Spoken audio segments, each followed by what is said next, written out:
And so the motion passes 6-1. Thank you, Commissioner Weiner.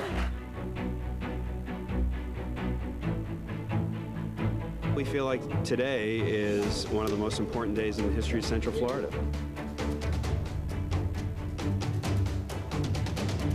This will be a great gathering space. 7 years in the making. 3, 2, 1,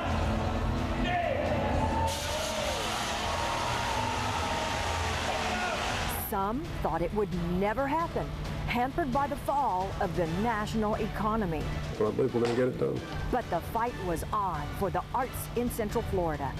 Years of fundraising for millions of dollars paid off as block by block, we saw a major change to the downtown Orlando skyline. The Dr. Phillips Center for the Performing Arts open.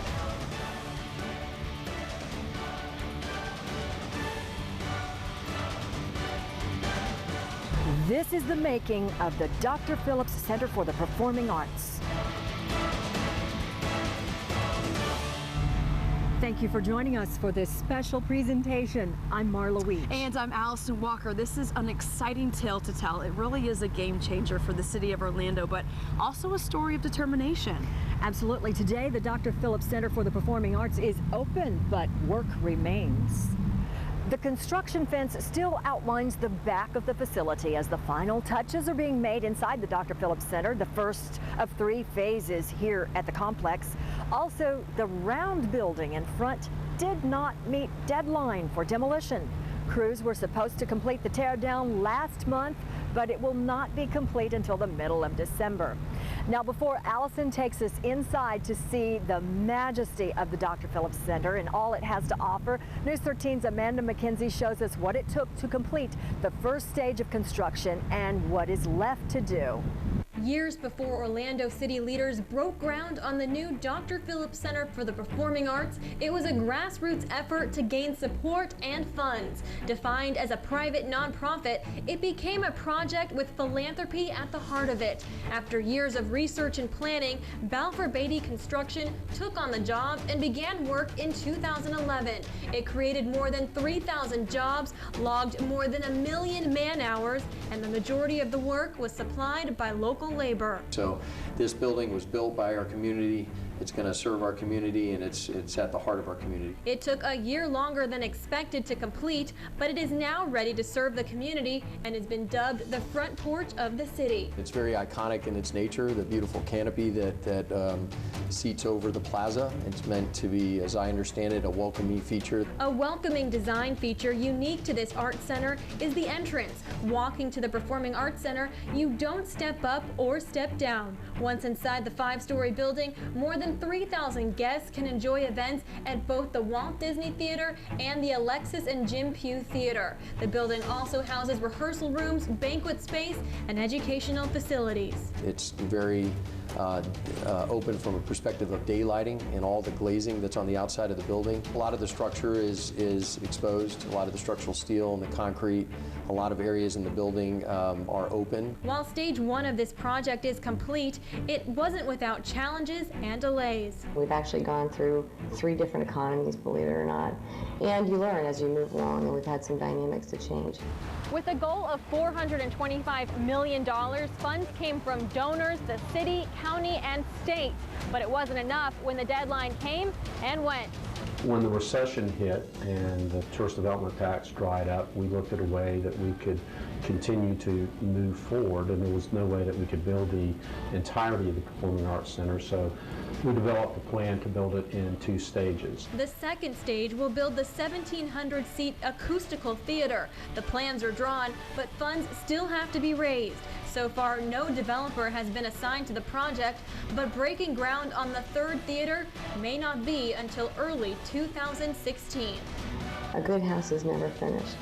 And so even when we finish the entire building, we're always going to be making it better. Even as construction moves forward, this is a climatic ending for those who put their heart and soul into the making of getting this project underway. But it's a project that's just one piece of a larger master plan that dates back 25 years. Amanda McKenzie continues our look at the making of the Dr. Phillips Center. Sitting on 9 acres of prime real estate right across the street from City Hall is the new Dr. Phillips Center for the Performing Arts, along with 3 commercial sites on the property. Thousands of guests will be able to take in shows, music, and events. But that's just the tip of the iceberg when it comes to the big picture. Mayor Dyer and other city leaders have been on a mission to reshape downtown Orlando altogether. And over the past 10 years, the city has seen major growth. It's part of an overall plan to have a linear sports and entertainment district. This master plan has already checked off a new Amway Center home to the Orlando Magic. Massive improvements to the Citrus Bowl are underway. The site is cleared for the Creative Village, and shovels dug up purple sand at the groundbreaking of the new downtown soccer stadium. We're really trying to build a very, very creative community where there's choices. But one challenge remains. Once complete, will the people come, and how will they get there? We're going to have over 60 million visitors this year, but a large percentage of them will come here and never see our downtown, because you can go from the airport to Disney or Universal or iDrive without ever passing through downtown. So that's why the other vision for downtown is to reshape transportation. The mayor says Visit Orlando is promoting downtown and all modes of travel, from Sunrail, limo, and Lynx. We want to make the city more pedestrian friendly, but when we talk about getting around, it's mobility. Not to mention walkability. The Performing Arts Center has entrances on the street level to make it more accessible. But that also brings up a big issue: parking. A garage specifically for performing arts patrons was never built. Their primary garage will be the C&L garage behind City Hall, and there's a walkover through City Hall and through the C&L building that puts you right in front of the Performing Arts Center. Orlando's Oak-Cart shuttle is also available to take guests from the City Commons parking garage to the front door of the Dr. Phillips Center. Officials say there are 4,000 parking spaces available within a 5-minute walk, and thousands more just a little farther. Here's a map of the parking garages downtown. 3 are located within a block of the Performing Arts Center on South Orange Avenue. Looking north on Magnolia Avenue, there are 3 more garages off of East Church Street. To the east of the center, you will find another garage on Liberty Avenue and East Jackson Street. The furthest garage is about 7 blocks away on West Washington Street. But if hunting for a parking spot isn't your style, the Performing Arts Center offers a valet service. The drop-off is here on Magnolia Avenue, right in front of the facility. All you have to do is look for the guys in the orange shirts. Now, on performance days, there will also be alternative transportation. You can hop on a pedicab or take a ride in an electric cart. And of course, all of these options are available to make sure you enjoy more time at your performance here at the Dr. Phillips Center. And Allison, there's a long list of performances already announced for the first season, but we want to see the inside. You've been following the creation of this downtown attraction from the very start. Oh, absolutely. I remember the very first time we got to take our news cameras into the Dr. Phillips Center, and this Marla was back in mid-April. Scaffolding was up everywhere, and we saw what was supposed to be the wave wall, and the grand staircase was sort of coming together, and now it's a reality. It's polished. The new smell of iron and carpet and paint is everywhere. And for the first time in months, we had 2 hours to run from room to room, rolling on every single thing in sight. So let's go inside together for an in-depth tour of the theaters, the lobby, even places only VIPs will ever get to see.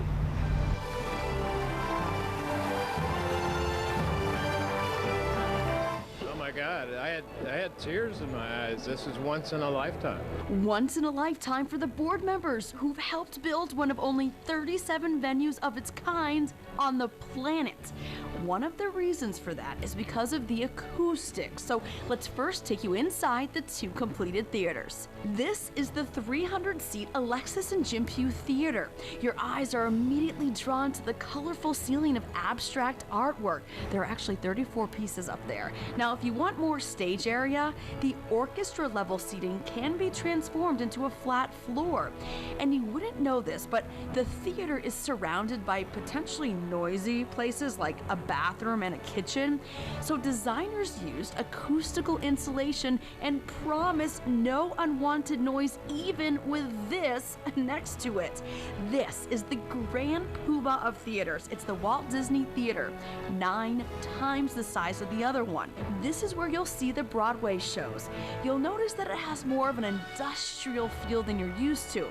That's on purpose. Concrete floors and combination of concrete and carpet and the walls, all is made for one reason, is for the acoustics to be absolutely perfect. Unlike the old Bob car down the road, this theater has, wait for it, aisles, cup holders, and enough space for you to walk to your seat without making those poor people stand up. We also got to go backstage. This is the green room where the celebs and performers will hang out. So those are the two theaters, but it's out here, the Della Phillips Grand Lobby, that provides that first impression.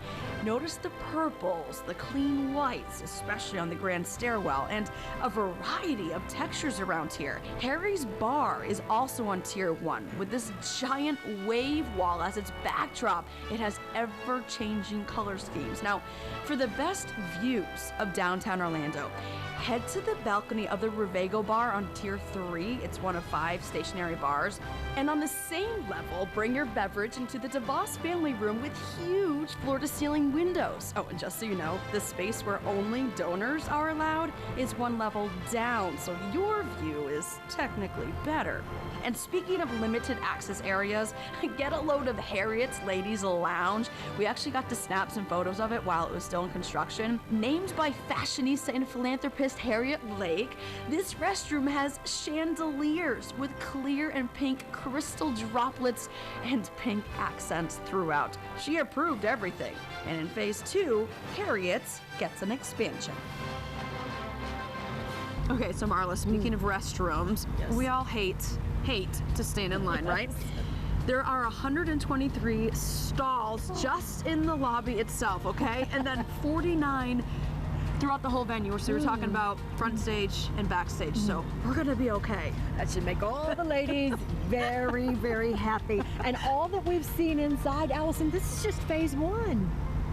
When we come back on the making of the Dr. Phillips Center, this patch of grass is key to the center's expansion.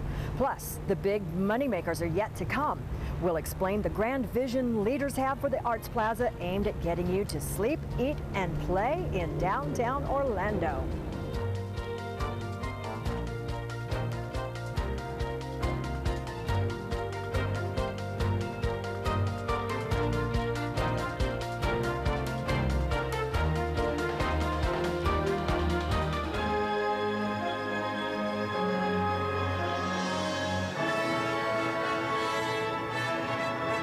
Welcome back to the making of the Dr. Phillips Center. Now, Marla, as you know, we are standing right smack dab in the middle of the Senf Arts Plaza, and there's lots to come as the Arts Center complex grows in the future.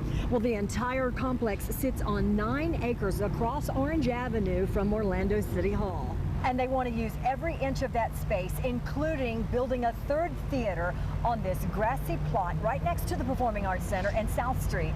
That is phase 3 of this project. The next 2 phases are geared towards sleeping and eating and more ways to play in downtown Orlando. News 13's Amanda McKenzie takes a look at the possible moneymakers and new downtown neighbors. The Bob Carr Theater is a staple of downtown entertainment dating back to 1926, but the size and scope is being dwarfed by the new Dr. Phillips Center for the Performing Arts. Night and day, no comparison. This is truly a world-class building. For now, the Bob Carr will stay in operation. That is until plans for stage 2 of the Performing Arts Center get off the ground. The 3rd theater, capable of holding 1,700 seats, is still raising funds for construction. Officials say the rest of the money will have to come from donations. More than half of the funds for the project came from the tourist development tax, CRA funding, and state grants. All of that brings the grand total to $500 million just for the Performing Arts Center, which is just one of the downtown venues that make up the $1.2 billion master plan. It's a lot of dough, but city officials predict it will all pay off in the long run. Businesses really want to know that they have the workforce in the region, that there's infrastructure in the region, and that there's a great quality of life for their employees as well. The Orlando Economic Development Commission is promoting the City Beautiful as a stronger business destination, and that comes with a new campaign in the new year called, quote, Orlando, you don't know the half of it, and it will highlight venues like the Performing Arts Center, the Amway Center, the renovated Citrus Mall, and the future site of the Creative Village. Officials say they borrowed inspiration from a number of cities to create what downtown is today. We've gone to other cities that have been successful. Took a trip to Nashville to look at what they've done in their art scene and found that they've been very, very successful in recruiting companies and talent to their market. While officials can't put a dollar amount on how all of these venues will impact the Orlando economy, officials say the region is already generating a lot of interest. This will be completed, will be another feather in our cap. Well, they already put the Senf Arts Plaza to work the first weekend that the center opened. Allison, you were here for the Sheryl Crow concert and people just packed the place. Oh my gosh, thousands of us got to see Sheryl Crow for free, and the crowd was totally into it. She even came back out for 2 encores. The green space is designed to not only accommodate shows, but also to double as Orlando's new town square. You might consider the heart of the city of Orlando, maybe Lake Eola, Wall Street, or perhaps Church Street, but a town square, not so much. After the public got its first look at a rendering of the Senf Arts Plaza, did they think it could become Orlando's ultimate gathering space? Oh, of course. Definitely. Yeah. Especially if there's like food and drink over there, could be a good hangout. This could really be finally that for Orlando. Mayors Buddy Dyer and Teresa Jacobs, city commissioners, and developers gathered back in April to reveal their vision of what should go in front of the main entrance. You see a fountain that integrates water, lighting, and music effects, restaurants, bars, and other shops. I mean, I'd like to see locally run restaurants, not major chains, that kind of stuff, like locally run bars. Right now, you see sodded and non-sodded land to the north and south. Those will eventually be built on. So the large fields on the outsides of the palm trees, one side is a commercial building. The other side happens to be a hotel, a boutique hotel. The center space is designed for outdoor concerts like Sheryl Crow's grand premiere event. And that center field fits 3,000 people. As far as additional concerts, we know that 6 free shows will be part of the Florida Blue concert series. Those are planned for Thursday evenings, and so far, the U.S. Navy Band's committed to March 7th of next year, and on dates to be determined, Original Wailers and Tiempo Libre. But from the start, developers have said there's going to be something going on out there most nights of the week. Some live music will get a lot of young people, and I think that's something that Orlando needs, because we're a young, hip town. The making of the Dr. Phillips Performing Arts Center continues, from epic Broadway performances to the sounds of smooth jazz, and even a few big-time celebrities. Allison breaks down the entertainment lineup. Plus, we'll show you how to get the most bang for your buck at the new Dr. Phillips Center.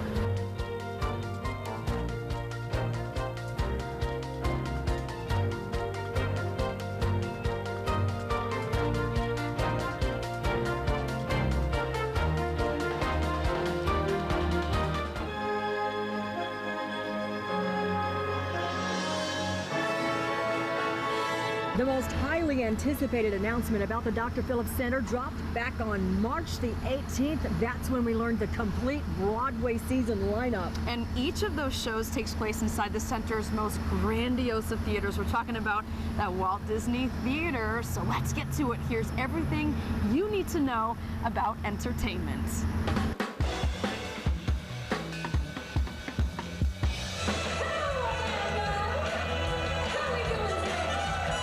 On a special evening 8 months ago, the cast of Motown the Musical flew in to help reveal the first ever season lineup at the brand spanking new venue.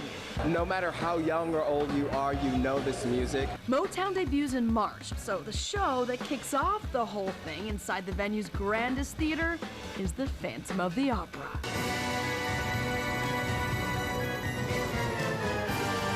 Following Phantom is the Book of Mormon, Disney's Newsies, Motown the Musical, Pippin, Disney's Beauty and the Beast, Anything Goes, and finally, I Love Lucy live on stage. Most are making their first stop ever in Orlando. All right, fast forward 3 months, and the Dr. Phillips Center was ready to reveal 18 non-Broadway shows, starting with the Jazz Roots series. It kicks off with Georgia on My Mind, celebrating Ray Charles on November 20th. Then it's Pink Panther 50, tribute to Henry Mancini. An Evening with Chris Botti, and A Night in Rio, Sergio Mendes. Grammy-winning megastar John Cicada joined us in town for the announcements. I'm looking forward to seeing the Ray Charles tribute, only because I just love all the performers involved. I don't see you on the roster. What the heck is up with that? I was just talking to Larry about that. It's going to happen. It's happening. I want him to get the gig. Someone who did land the gig is comedian Jerry Seinfeld. He'll joke about the little things in life on January 17th. Outside of stand-up is a critically acclaimed show that has been selling out all over the world. It's Slava's Snow Show, where the audience gets caught in a faux blizzard. For kids, there's a show based on the TV show Dinosaur Train. Jim Henson's Dinosaur Train Live, Buddy's Big Adventure, takes you back to the days when dinos roamed the earth and rode on trains. This comes next May. Then, in June of 2015, it's Chuggington Live, The Great Rescue Adventure, based on the popular series on Disney Junior. The Orlando Ballet, it's going to use the acoustical theater once that gets built. So in the meantime, shows like The Nutcracker, Swan Lake, and Battle of the Sexes will happen here, sharing the theater designed for the biggest stage shows ever on tour in America.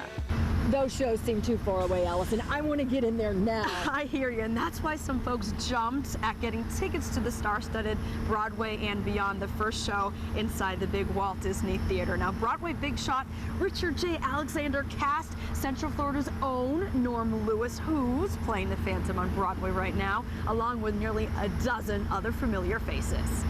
All right, Marla, some of us might be thinking, gee, I just can't afford that big theater ticket right now. So the good news is there's so much else to get involved in. We found out about a few ways to make the most out of the Dr. Phillips Center for the Performing Arts. Up first, how to interact with theater goers before, after, and even during a show. All right, so it's the night of the show and the lights flicker twice. You have to get to your seat.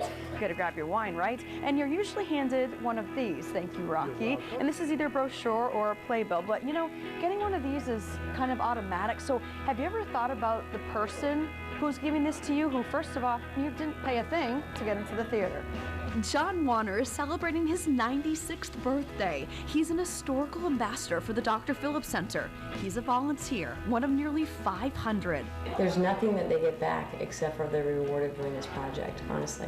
One of the best ways to get better access than everyone you know is to become like Mr. Warner. There are 7 titles you can apply for.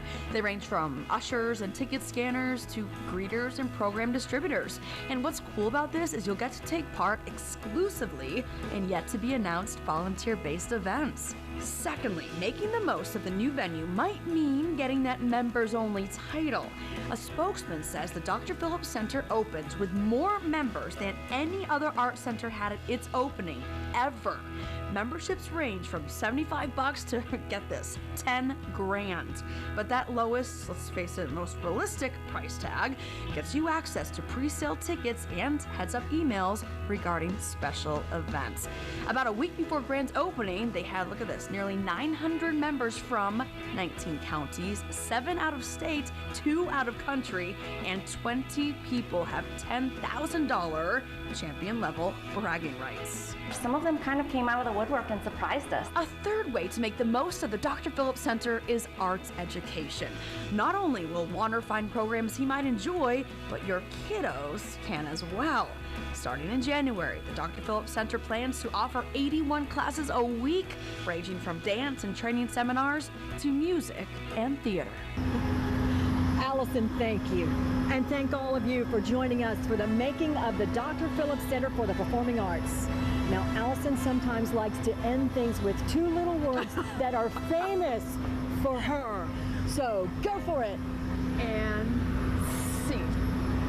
Good night, everybody.